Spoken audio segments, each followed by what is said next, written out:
Hello everyone, welcome to Open Sky Public School, Kanti, Muzaffarpur. Here I am Shimanshu Kumar, pursuing my BTech in Computer Science and Engineering and now a Faculty of Physics in Pathshala IIT JEE Muzaffarpur. Hello everyone and welcome to this video. So today we are going to discuss the second lecture of the chapter Heat.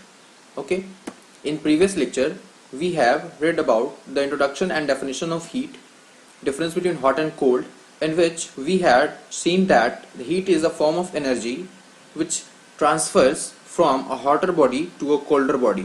मतलब heat क्या था, पिछले lecture में उन्होंने ये देखा था कि हीट एक फॉर्म ऑफ एनर्जी होता है जो कि किसी दो बॉडीज के बीच में ट्रांसफर होता है जब उस दोनों बॉडीज के टेम्परेचर में कुछ डिफरेंस हो, यानी कि कोई एक बॉडी का टेम्परेचर हाई हो और किसी एक बॉडी का टेम्परेचर लो हो, तो उस दोनों को जब अपन कांटेक्ट में लाएंगे तो उस समय जो हीट का ट्रांसफर होता है, जो एनर्जी का ट्रांसफर होता है, उसी को हम क्या बोलते हैं, हीट। समझ में आ गया?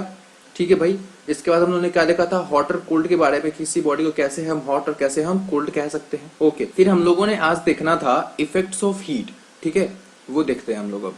तो इफेक्ट्स ऑफ हीटिंग में हमने देखना था कि एक्सपांशन विथ न्यू एक्सेप्शंस, फिर दूसरा देखना है फेज चेंज, मतलब सॉलिड से लिक्विड और लिक्विड से गैस कैसे होता, फिर थर्ड देखना है चेंज इन टेम्परेचर। ठीक है, तो आज से फर्स्ट देखते हैं हम लोग एक्सपांशन के बारे में।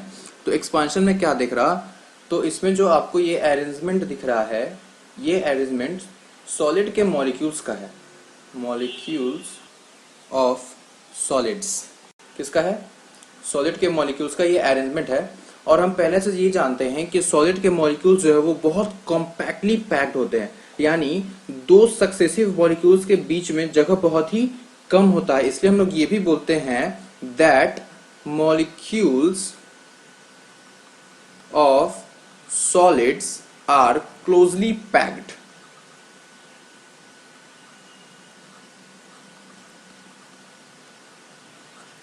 मतलब जो सॉलिड के मॉलिक्यूल्स होते हैं वो बहुत ही नजदीक नजदीक होते हैं, बहुत ही क्लोजली पैक्ड होते हैं, और इन दोनों और इन सारे मॉलिक्यूल्स के बीच में इंटरमॉलिक्यूलर फोर्स भी बहुत ज्यादा लग रहा होता। ठीक है, तो भाई बात ये आया कि एक्सपांशन क्या होता है। तो जब भी हम किसी बॉडी को हीट देते हैं, हीट प्रोवाइड करते हैं, तो वो बॉडी एक्सपैंड कर जाता है। ठीक है, कुछ एक्सेप्शंस है, लेकिन अधिकतर केसेस में क्या होता है, जब भी हम किसी बॉडी को हीट देते हैं तो वो एक्सपैंड कर जाता है, फैल जाता है। वो क्यों होता है तो वो हम देखते हैं। ठीक है, तो ये देखिए, ये जो आपको एक जेएफ वीडियो दिख रहा है, इसमें क्या हो रहा है, ये मॉलिक्यूल्स बहुत ही हील्ड हो रहे हैं। जैसे ही हम इन मॉलिक्यूल्स को हीट प्रोवाइड करेंगे, जो ये मॉलिक्यूल्स बहुत ही कॉम्पैक्ट पैक्ड हैं, ये सारे मॉलिक्यूल्स, इनको जब अपन हीट प्रोवाइड करेंगे तो ये थोड़ा हिल डोल करने लगेंगे। ठीक है, हिल डोल कर रहे। अरे ऐसा होता ना भाई, जैसे मान लीजिए कि आप कहीं बैठे हो, ठीक है, कहीं आप टेबल पे बैठे हो और आपका छोटा भाई क्या किया, वो बहुत बदमाश है, वो आया और नीचे से आपके टेबल के नीचे एक बर्नर रख दिया और जिसमें आग जला दिया। ठीक है, तो थोड़ी देर आप बैठे रहोगे, थोड़ा थोड़ा गर्म फील होगा, थोड़ा हिलोगे, गर्म क्यों लग रहा, तो थोड़ा थोड़ा हिलोगे। ठीक है, फिर और कंटिन्यू वो गर्म होते जा रहा, कंटिन्यू जैसे बर्नर लगा रहा, तो आप क्या होगा, थोड़ा देर और हिलोगे, और जब पूरा गर्म हो जाएगा वो चेयर, तो आप क्या करोगे, वहां से उठ के भाग जाओगे। ठीक है, तो जब कंटिन्यू हम किसी सॉलिड मॉलिक्यूल्स को हीट प्रोवाइड करते रहते हैं तो वो पहले थोड़ा थोड़ा हिला, फिर और जब वो और गर्म हो गया तो वो मॉलिक्यूल्स आपस में और दूर दूर जाने लगा। दिख रहा है यहाँ पे सारे मॉलिक्यूल्स आपस में दूर दूर जा रहे हैं। ठीक है, और कंटिन्यू अगर हम हीट करते रहेंगे तो वो मॉलिक्यूल्स एक दूसरे से बहुत ज्यादा दूर जाएंगे और रैंडम मोशन करने लगेंगे। ठीक है, तो जब हम बहुत दूर जाते हैं, अगर हम पहले एक टेबल पे बैठे हुए थे, वो गर्म कर दिया, तो हम क्या करेंगे, उस टेबल से हट के दूसरे टेबल पे जाएंगे, फिर वहां गर्म करेगा तो उस टेबल से हट के दूसरे टेबल पे जाएंगे। तो हम क्या करें, धीरे धीरे अपना एरिया बढ़ा रहे हैं। ठीक है, इसलिए क्या होता है कि जब हम किसी सॉलिड मॉलिक्यूल्स को गर्म करते हैं, हीट प्रोवाइड करते हैं, तो उसमें क्या होता, एक्सपांशन होता। समझ में आ गया? पक्का है भाई? ठीक है, एक बार फिर से रिवाइज कर लेते हैं। क्या होता है कि जब हम किसी मॉलिक्यूल्स को, सॉलिड के मॉलिक्यूल्स को, किसी सॉलिड को अगर हम गर्म करते हैं, तो क्या होता कि सॉलिड को अगर हम गर्म करते हैं तो उसके मॉलिक्यूल्स थोड़ा थोड़ा रैंडम मोशन में आते हैं। हम कंटिन्यू गर्म कर रहे हैं तो वो और थोड़ा ज्यादा रैंडम मोशन करने लगते हैं, और हीट प्रोवाइड करने पे वो मॉलिक्यूल्स आपस का जो फोर्स होता है वो छोड़ के कंटिन्यूअसली चारों डायरेक्शन में रैंडम मोशन करने लगते हैं, जिसके कारण क्या होता है, उस सॉलिड मॉलिक्यूल्स का एरिया क्या होता है, इंक्रीज कर जाता है, जिसको हम क्या बोलते हैं, एक्सपांशन। समझ में आ गया? आगे बढ़े। ओके, नेक्स्ट क्या था अपना, फेज चेंज का बात करते हैं। फेज चेंज, तो इस फिगर में आपको तीन अरेंजमेंट्स दिख रहे हैं। एक अरेंजमेंट किसका है, सॉलिड का, एक अरेंजमेंट है लिक्विड का, और एक अरेंजमेंट है गैस का। ठीक है, तो सॉलिड के मॉलिक्यूल्स, अभी जस्ट हम लोग देखें कि सॉलिड के मॉलिक्यूल्स क्या होते हैं, बहुत ही क्लोजली पैक्ड होते हैं। ठीक है, लिक्विड के मॉलिक्यूल्स सॉलिड से थोड़ा कम क्लोजली पैक्ड होते हैं, less than solid molecules closely packed, और गैसेस के molecules very far from each other, बहुत दूर दूर होते हैं। ठीक है, तो गैस के मॉलिक्यूल्स आपस में बहुत दूर दूर पे होते हैं। ठीक है, तो सॉलिड के मॉलिक्यूल्स बहुत पास पास होंगे, लिक्विड के मॉलिक्यूल्स सॉलिड से थोड़ा ज्यादा दूर दूर पे होंगे, मतलब सॉलिड के इतना क्लोजली पैक्ड नहीं होंगे, और गैसियस मॉलिक्यूल्स तो बहुत ही दूर दूर पे होंगे। ठीक है, तो अब मान लीजिए अगर हम सॉलिड को दे रहे कंटिन्यू हीट, क्या कर रहे हैं, हीट दे रहे हैं। ठीक है, तो क्या होगा, इन मॉलिक्यूल्स के बीच में जो बॉन्डिंग होता है, जो जुड़ाव होता है, वो टूट जाएगा। और जैसे प्रीवियस वाले में हम लोगों ने देखा था, जैसे ही हम मॉलिक्यूल को गर्म कर रहे थे तो वो थोड़ा हिल डुल के आपस में दूर जाने लगे थे, जितना इतना हीट दे रहे थे वो और दूर होते जा रहे थे।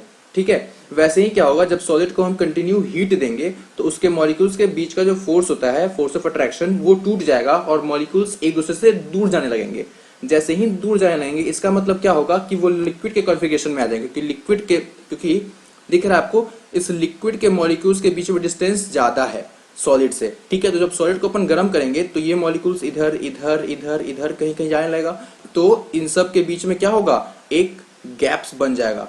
तो ये जो सॉलिड है, सॉलिड के मॉलिक्यूल्स किसमें कन्वर्ट हो जाएंगे, लिक्विड के मॉलिक्यूल्स में। और फिर भी अगर कंटिन्यू हम गर्म करते रहेंगे तो फिर लिक्विड के मॉलिक्यूल्स किसमें कन्वर्ट कर जाएंगे, गैस में कन्वर्ट कर जाएंगे। समझ में आ गया। तो कैसे फेज चेंज होता, मतलब अगर हम सॉलिड को कंटिन्यू गर्म करेंगे तो उसके मॉलिक्यूल्स एक दूसरे से दूर जाने लगेंगे और वो लिक्विड के कॉन्फ़िगरेशन में चले जाएंगे, यानी कि सॉलिड पिघल के अब लिक्विड बन जाएगा। और फिर भी कंटिन्यू अपन उसको हीट दे रहे हैं तो फिर और उसके मॉलिक्यूल्स दूर होते जाएंगे और फिर वो किसमें कन्वर्ट हो जाएगा, गैस में। जैसे अगर तुम एक कटोरे में आइस रख लो बहुत सारा, घर पे करना है एक्सपेरिमेंट को। ठीक है, गैस पे एक कटोरा चढ़ा देना और उस कटोरे में 6-7 आइस क्यूब डाल देना, ठीक, बर्फ का टुकड़ा।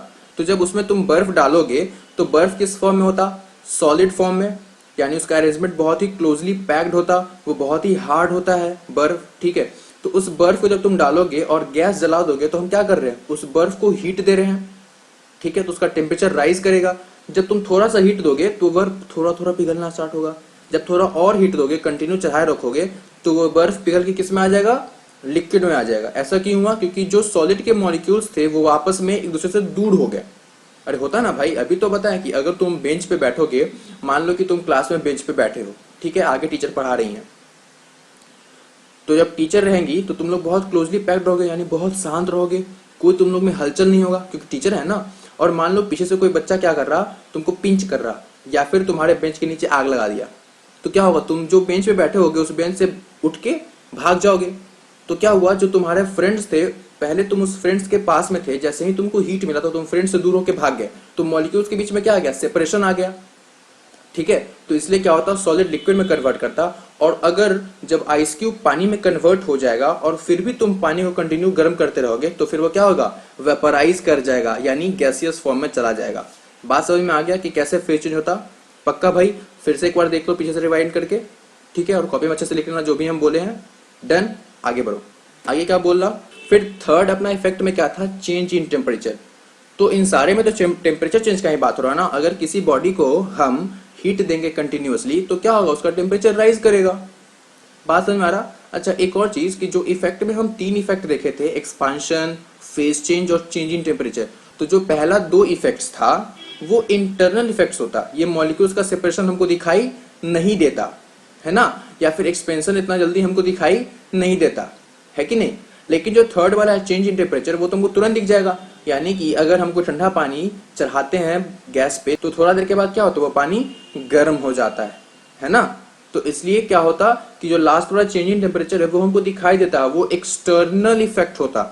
लेकिन जो पहला 2 है, एक्सपांशन और फेज चेंज, वो दोनों कैसा है, इंटरनल इफेक्ट है। बात समझ में आगे भैया, आगे बढ़े। ओके, नेक्स्ट क्या बोला अपना, अबाउट टेम्परेचर। तो टेम्परेचर क्या होता, it is the degree of hotness और कोल्डनेस ऑफ एन ऑब्जेक्ट। तो टेम्परेचर क्या है, किसी भी ऑब्जेक्ट का हॉटनेस या कोल्डनेस बताता है कि वो ऑब्जेक्ट कितना हॉट है या फिर कितना कोल्ड है। ठीक है, नेक्स्ट क्या है, temperature is only property which tell us whether the body is hot और कोल्ड। तो किसी बॉडी के बारे में हॉट और कोल्ड बताने के लिए सिर्फ एक ही प्रॉपर्टी है जिसको हम क्या बोलते हैं, टेम्परेचर। ठीक है, मतलब कोई बॉडी हॉट है या फिर कोल्ड है वो हम किससे बता सकते हैं, तो सिर्फ और सिर्फ उसके टेम्परेचर के हिसाब से उसको हम बता सकते हैं कि हाँ भैया ये बॉडी हॉट है या फिर ये बॉडी कोल्ड।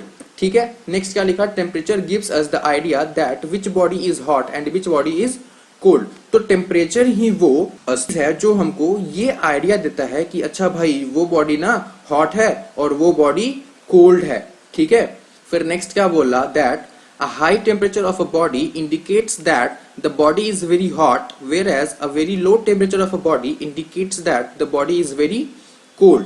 इसका मतलब क्या है कि अगर किसी बॉडी का टेम्परेचर बहुत ही ज्यादा है तो वो हमें क्या इंडिकेट करता है कि वो बॉडी बहुत ही गर्म है ना। और अगर किसी बॉडी का टेम्परेचर बहुत कम है तो वो हमको क्या दिखाता है कि वो बॉडी बहुत ही कोल्ड है। ठीक है, इस फिगर में दिख रहा तुमको, इस फिगर में क्या हो रहा, इसका टेम्परेचर देखो बहुत कम है, इसका टेम्परेचर यहीं पे है, तो इसका टेम्परेचर क्या है, लो है। तो ये वाला बॉडी कैसा होगा, this body is very cold. लेकिन इसका टेम्परेचर ये एकदम टॉप पे है, तो ये बॉडी कैसा होगा, ये बॉडी वेरी हॉट होगा। ठीक है, तो किसी बॉडी का हॉटनेस या कोल्डनेस जानने का जो अस्त्र है वो हमको कौन देता है, वो देता है टेम्परेचर।